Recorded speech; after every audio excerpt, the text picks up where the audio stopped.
श्री गणेशाय नमः। गुरुर्ब्रह्मा गुरुर्विष्णु गुरुर्देवो महेश्वर गुरु साक्षात् परब्रह्म तस्मै गुरुवे नमः।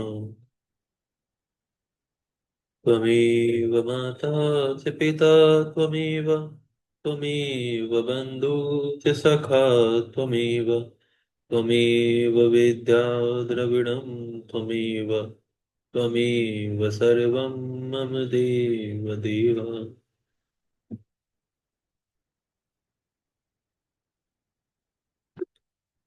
यह इस अध्याय में ऋषि कश्यप सॉरी महादेव जी के एकादश रुद्र अवतार का वर्णन किया जा रहा है। कश्यप जी बोले, हे देव देव, हे महेशान, हे शरणागत वत्सल, आप सर्वेश्वर परमात्मा ध्यान गम्य अद्वितीय तथा अविनाशी हैं। हे महेश्वर, आप बलवानों का निग्रह करने वाले, सज्जनों को शरण देने वाले, दीन बंधु, दया सागर एवं भक्तों की रक्षा करने में दक्ष बुद्धि वाले हैं। ये सभी देवता आप ही के हैं और विशेष रूप से आपके भक्त हैं। हे प्रभु, इस समय ये दैत्यों से पराजित हो गए हैं, अतः आप इन दुखियों की रक्षा कीजिए। विष्णु जी भी असमर्थ हो जाने पर आपको ही बारंबार कष्ट देते हैं, इसीलिए देवता भी मानो असहाय से होकर अपना दुख प्रकट करते हुए मेरी शरण में आए हुए हैं। हे देव देवेश, हे देवगण के दुख का निवारण करने वाले, मैं आपको प्रसन्न करना चाहता हूँ। अतएव देवताओं के अभिष्ट को पूर्ण करने के लिए काशीपुरी में आकर आपके लिए तपस्या कर रहा हूँ। हे महेश्वर, मैं सब प्रकार से आपकी शरण में प्राप्त हुआ हूँ। हे स्वामिन, मेरी कामना को पूर्ण कीजिए और देवताओं के दुख को दूर कीजिए। हे देवेश, मैं अपने पुत्रों के दुखों से विशेष रूप से दुखी हूँ। हे ईश, मुझे सुखी कीजिए, आप ही देवताओं के सहायक हैं। हे नाथ, देवताओं तथा यक्ष महाबली दैत्यों से पराभव को प्राप्त हुए हैं, अतः हे शंभु, आप मेरे पुत्र के रूप में अवतीर्ण होकर देवताओं को आनंद प्रदान कीजिए। हे महेश्वर, हे प्रभु, जिस प्रकार इन देवताओं को दैत्यों के द्वारा की जाने वाली बाधा पीड़ित ना करे, उस प्रकार आप सदा सभी देवताओं के सहायक बने। श्री नंदीश्वर बोले, ऋषि कश्यप के द्वारा इस प्रकार कहे जाने पर सर्वेश्वर हर भगवान शंकर जी तथास्तु कहकर उनके देखते देखते वहीं अंतर ध्यान हो गए।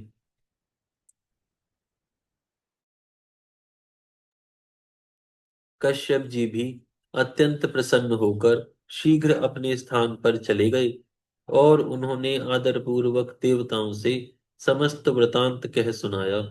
उसके बाद संघर्ता भगवान शंकर जी ने अपना वचन सत्य करने के निमित्त 11 रूप धारण कर ऋषि कश्यप से उनकी सुरभि नामक पत्नी के गर्भ से अवतार ग्रहण किया। उस समय महान उत्सव हुआ और सब कुछ शिवमय हो गया। कश्यप मुनि सहित सभी देवता भी प्रसन्न हुए। कपाली, पिंगल, भीम, विरूपाक्ष, विलोहित, शास्ता, अजपाद, अहिर्बुर्धन्य, शंभु, चंड तथा भव, ये 11 रुद्र सुरभि के पुत्र कहे गए हैं। ये सुख के आवस्थान रुद्रगण देवताओं की कार्य सिद्धि के लिए उत्पन्न हुए थे। वे कश्यप पुत्र रुद्रगण वीर तथा महान बल एवं पराक्रम वाले थे। इन्होंने संग्राम में देवताओं के सहायक बनकर दैत्यों का संहार कर डाला। उन रुद्रों की कृपा से इंद्र आदि सभी देवता दैत्यों को जीतकर निर्भय हो गए और स्वस्थ चित्त होकर अपना अपना राज कार्य संभालने लगे। आज भी शिव स्वरूप वे सभी महारुद्र देवताओं की रक्षा के लिए सदा स्वर्ग में विराजमान हैं। भक्त वत्सल, एवं नाना प्रकार की लीला करने में निपुण, वे सब ईशानपुरी में निवास करते हैं तथा वहां सदा रमण करते हैं। उनके अनुचर करोड़ों रुद्र कहे गए हैं, जो तीनों लोकों में विभक्त होकर चारों ओर सर्वत्र स्थित हैं। हे तात, इस प्रकार मैंने आपसे शंकर जी के अवतारों का वर्णन किया। ये एकादश रुद्र सबको सुख प्रदान करने वाले हैं। यह आख्यान निर्मल, सभी पापों को दूर करने वाला, धन तथा यश प्रदान करने वाला, आयु की वृद्धि करने वाला तथा संपूर्ण मनोरथों को पूर्ण करने वाला है। हे तात, जो सावधान होकर इसको सुनता है अथवा सुनाता है, वह इस लोक में सब प्रकार का सुख भोग कर अंत में मुक्ति प्राप्त कर लेता है। यहाँ पर यह अध्याय पूर्ण होता है। यहाँ से 19वां अध्याय प्रारंभ होता है। इस अध्याय में भगवान शिव के दुर्वास दुर्वासा अवतार की कथा का वर्णन किया गया है। नंदीश्वर जी बोले, हे महामुने, अब आप भगवान शंभु के एक और चरित्र को प्रेम पूर्वक सुनिए, जिसमें शंकर जी धर्म की स्थापना के लिए दुर्वासा होकर प्रकट हुए थे। ब्रह्मा जी के परम तपस्वी एवं ब्रह्मवेता अत्रि नामक पुत्र हुए। वे बड़े बुद्धिमान, ब्रह्मा जी की आज्ञा का पालन करने वाले एवं अनसुईया के पति थे। वे किसी समय ब्रह्मा जी के निर्देशानुसार पुत्र की इच्छा से पत्नी सहित तप करने के लिए त्र्यक्षकुल नामक पर्वत पर गए। उन मुनि ने निर्वंधा नदी के तट पर अपने प्राणों को रोककर निर्द्वंद हो 100 वर्ष पर्यंत विधि पूर्वक महाघोर तप किया। उन्होंने अपने मन में निश्चय किया कि जो एकमात्र अविकारी, अनिर्वचनीय महाप्रभु ईश्वर हैं, वे मुझे श्रेष्ठ पुत्र प्रदान करेंगे। इस प्रकार उत्कृष्ट तप में प्रवृत्त हुए उन महर्षि का बहुत समय व्यतीत हो गया। तब उनके शरीर से अत्यंत पवित्र और बहुत बड़ी अग्नि ज्वाला प्रकट हुई। उस ज्वाला से संपूर्ण लोक प्राय जलने लगे और इंद्र आदि सभी देवता, श्रेष्ठ मुनिगण तथा समस्त सुर सुरर्षिगण भी पीड़ित हो उठे। हे मुने, इसके बाद इंद्र आदि सभी देवता एवं मुनिगण उस ज्वाला से अतीव पीड़ित होकर शीघ्र ही ब्रह्मलोक गए। हे तात, देवताओं ने नमस्कार एवं स्तुति कर ब्रह्मदेव के समक्ष अपना दुख प्रकट किया। तब ब्रह्मा जी उन देवताओं को लेकर शीघ्रता से विष्णु लोक को गए। हे मुने, वहां देवताओं के साथ जाकर श्री लक्ष्मीपति को नमस्कार करके तथा उनकी स्तुति कर अनंत भगवान विष्णु से ब्रह्मा जी ने दुख निवेदन किया। तदनंतर भगवान विष्णु भी ब्रह्म एवं देवताओं को लेकर शीघ्र रुद्रलोक गए और वहां पहुंचकर परमेश्वर शिव जी को प्रणाम करके उनकी स्तुति की। बहुत स्तुति करने के बाद भगवान विष्णु ने शिव जी से अपना सारा दुख निवेदन किया कि अत्रि ऋषि के तप से एक ज्वाला उत्पन्न हुई है। हे मुने, तदुपरांत उस स्थान पर एकत्रित हुए ब्रह्मा विष्णु एवं महेश्वर ने मिलकर संसार के हित साधन के लिए आपस में मंत्रणा की। इसके बाद ब्रह्म आदि वरद श्रेष्ठ वे तीनों देवता उन मुनि को वर देने के लिए शीघ्र ही उनके आश्रम पर पहुंचे। अपने अपने हंस आदि वाहनों के चिन्हों से चिन्हित उन देवगणों को देखकर मुनि श्रेष्ठ अत्रि ने उन्हें प्रणाम किया और प्रिय वाणी से आदर पूर्वक उनकी स्तुति की। तत्पश्चात हाथ जोड़े हुए वे विनीतात्मा ब्रह्मपुत्र अत्रि उन ब्रह्मा, विष्णु तथा शिव से विस्मित होकर कहने लगे।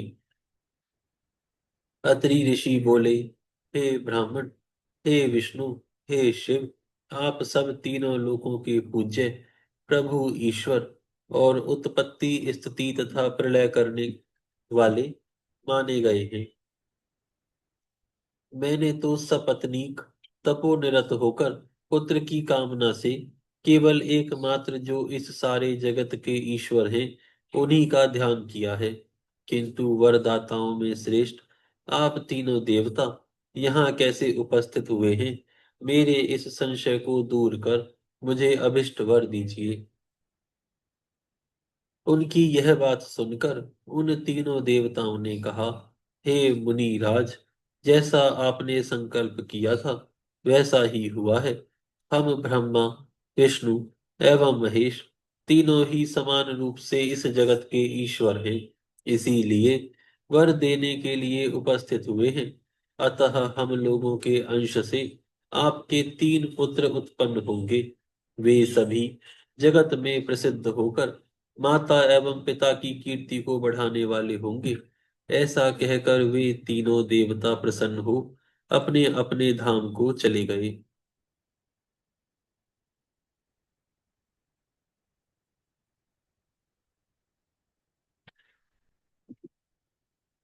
हे मुने, ब्रह्मानंद के प्रदाता अत्रि मुनि भी वर प्राप्त कर हर्षित हो अनुसुईया के साथ प्रसन्नता पूर्वक अपने स्थान पर चले गए। तब अनेक लीलाओं को करने वाले वे ब्रह्मा विष्णु एवं शिव प्रसन्न हो पुत्र रूप से अनुसुईया के गर्भ से उत्पन्न हुए। समय पूर्ण होने पर मुनीश्वर के द्वारा अनुसुईया से ब्रह्मा के अंश से चंद्रमा उत्पन्न हुए, किंतु देवताओं के द्वारा समुद्र में डाल देने के कारण वे पुनः समुद्र से उत्पन्न हुए।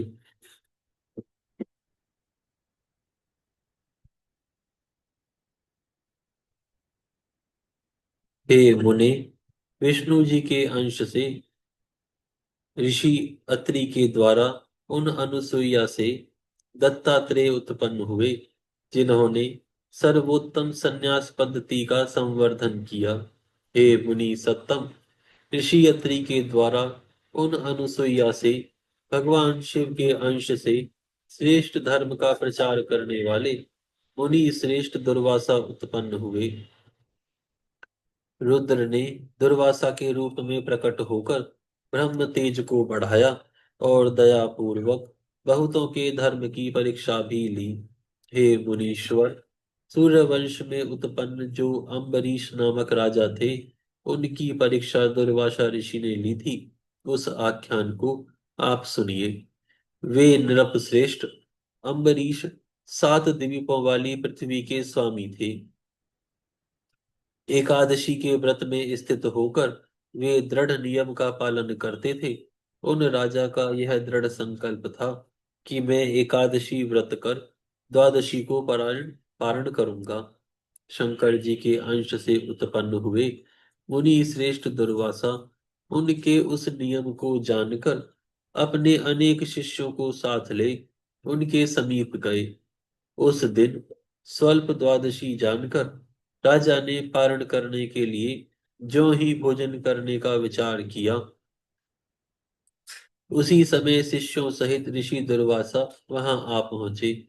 तब राजा ने उन्हें भोजन के लिए निमंत्रित किया।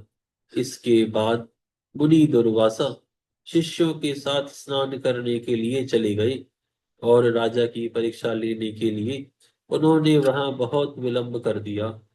तब धर्म में विघ्न जानकर राजा शास्त्र की आज्ञा से जल का प्राशन करके ऋषि दुर्वासा के आगमन की प्रतीक्षा करने लगे। इसी बीच महर्षि दुर्वासा वहां आ पहुंचे और राजा को जल प्राशन किया जानकर उनकी परीक्षा लेने के लिए महर्षि ने भयानक आकृति धारण कर ली और अत्यंत क्रुद्ध हो गए। शिव जी के अंश से उत्पन्न हुए वे ऋषि दुर्वासा धर्म की परीक्षा करने के उद्देश्य से राजा से कठोर वचन कहने लगे। ऋषि दुर्वासा बोले, हे अधम नृप, तुमने मुझे निमंत्रण देकर बिना भोजन कराए ही जल पी लिया। मैं तुम्हें उसका फल दिखाता हूँ। क्योंकि मैं दुष्टों को दंड देने वाला हूँ। इतना कहकर क्रोध से लाल नेत्रों वाले वे ज्यों ही राजा को भस्म करने के लिए उद्यत हुए, इतने में ही राजा के भीतर रहने वाले ईश्वर का चक्र उनकी रक्षा के लिए शीघ्रता से प्रकट हो गया।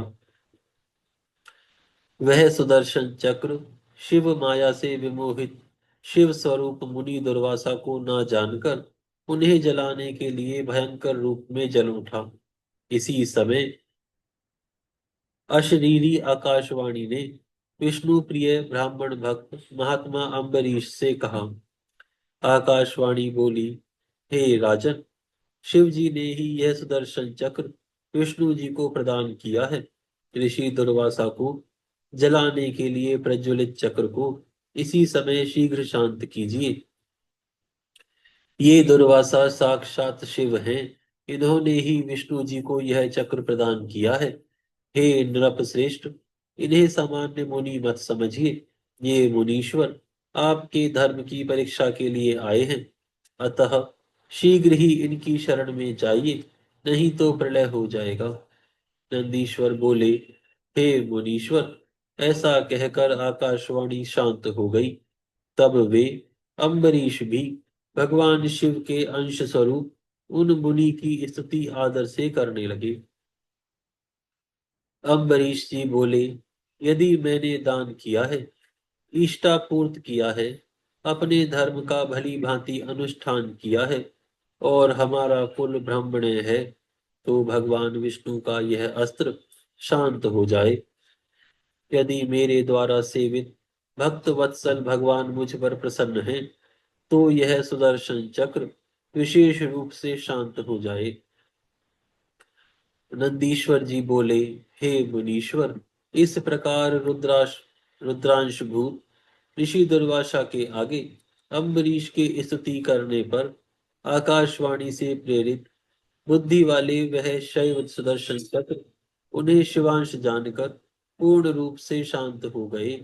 इसके बाद उन राजा अम्बरीश ने अपनी परीक्षा के निमित्त आए हुए उन मुनि को शिवावतार जानकर उन्हें प्रणाम किया। तदनंतर शिव जी के अंश से उत्पन्न वे मुनि अत्यंत प्रसन्न हो गए और भोजन करके अभिष्ट वर प्रदान कर अपने स्थान को चले गए। हे मुने, मैंने अम्बरीश की परीक्षा में ऋषि दुर्वासा का चरित्र कह दिया। हे मुनीश्वर, अब आप उनका दूसरा चरित्र सुनिए। तत्पश्चात उन्होंने दशरथ पुत्र श्री राम की नियम से परीक्षा ली। काल जब मुनि का रूप धारण कर श्री रामचंद्र जी से भेंट करने के लिए पहुंचे, तब उन्होंने भगवान राम से एक अनुबंध किया और कहा, मैं आपसे कुछ बात करूंगा, किंतु यदि उस समय कोई तीसरा वहां पहुंचा तो वह आपका वध्य होगा। रामचंद्र जी ने तथास्तु कहकर लक्ष्मण जी को पहरे पर नियुक्त कर दिया और काल से एकांत में बातचीत करने लगे। इसी बीच वहां ऋषि दुर्वासा पहुंचे। उन्होंने लक्ष्मण जी से कहा, मैं आवश्यक कार्य से भगवान रामचंद्र से मिलना चाहता हूँ। लक्ष्मण जी ने इधर राम जी की प्रतिज्ञा और उधर ऋषि दुर्वासा का शाप, इस प्रकार दोनों ओर से असमंजस में पड़कर विचार किया कि ब्रह्म शाप से दग्ध होना अच्छा नहीं। अतः उन्होंने ऋषि दुर्वासा के आने का समाचार श्री राम को दे दिया। हे मुने, इस प्रकार दुर्वासा ऋषि के द्वारा हठपूर्वक भेजे जाने पर श्री राम ने अपनी प्रतिज्ञा के अनुसार तत्क्षण लक्ष्मण जी को त्याग दिया। महर्षियों ने यह कथा बहुता कही है, जिसके कारण यह लोक में प्रसिद्ध है। अतः इसे विस्तार से नहीं कहा, क्योंकि बुद्धिमान लोग तो इस कथा को जानते ही हैं। महर्षि दुर्वासा उनके इस अत्यंत दृढ़ नियम को देखकर संतुष्ट हुए और प्रसन्न चित्त हो उन्हें वर प्रदान किया। हे मुनीश्वर, उन्होंने श्री कृष्ण के नियम की भी परीक्षा ली थी। मैं उस कथा को कह रहा हूं, आप उसे सुनिए। ब्रह्मा जी की प्रार्थना से पृथ्वी का भार उतारने के लिए एवं साधुओं की रक्षा करने के लिए भगवान विष्णु वसुदेव के पुत्र के रूप में अवतरित हुए। श्री कृष्ण नाम वाले भगवान विष्णु ने ब्रह्मद्रोही खलों, दुष्टों एवं महापापियों का संहार करके समस्त साधुओं एवं ब्राह्मणों की रक्षा की। वे वसुदेव पुत्र श्री कृष्ण ब्राह्मणों के प्रति अत्यधिक भक्ति रखते थे और प्रतिदिन बहुत से ब्राह्मणों को सरस भोजन कराते थे।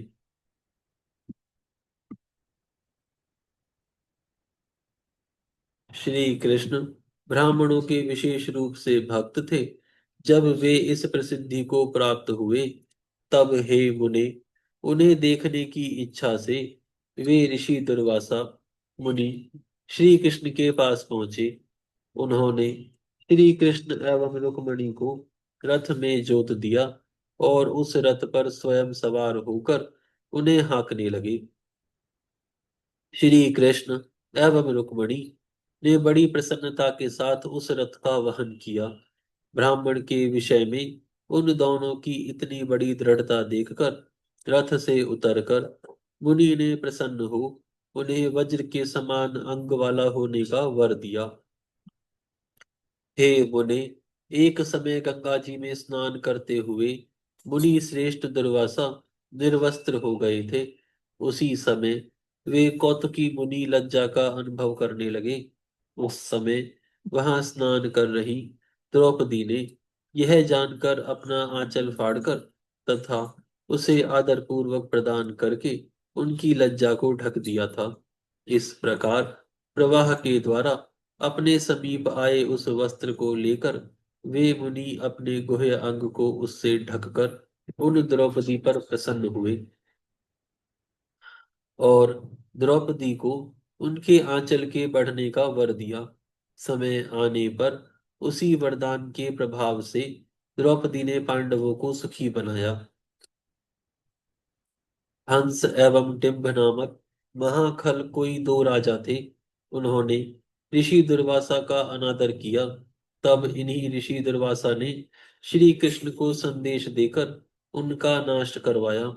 उन्होंने पृथ्वी पर विशेष रूप से ब्रह्म तेज और शस्त्र की रीति के अनुसार संन्यास पद्धति की स्थापना की। उन्होंने अत्यंत सुंदर उपदेश देकर बहुतों को उद्धार किया और विशेष रूप से ज्ञान देकर बहुतों को मुक्त भी कर दिया। इस प्रकार उन ऋषि दुर्वासा ने अनेक विचित्र चरित्र किए। ऋषि दुर्वासा का यह चरित्र श्रवण करने वालों को धन, यश तथा आयु प्रदान करने वाला और संपूर्ण कामनाओं को देने वाला है। जो ऋषि दुर्वासा के इस चरित्र को प्रीति पूर्वक सुनता है अथवा जो प्रसन्नता पूर्वक दूसरों को सुनाता है, वह इस लोक में एवं परलोक में सुखी रहता है। यहाँ पर यह अध्याय पूर्ण होता है। हम यहाँ विराम करते हैं। हे गौ माता, हम आपको दंडवत प्रणाम करते हैं। आप सभी देवताओं की माता, तीर्थों का तीर्थ और पुण्य का पुण्य है। आपकी कृपा सदैव हमारे ऊपर बनी रहे।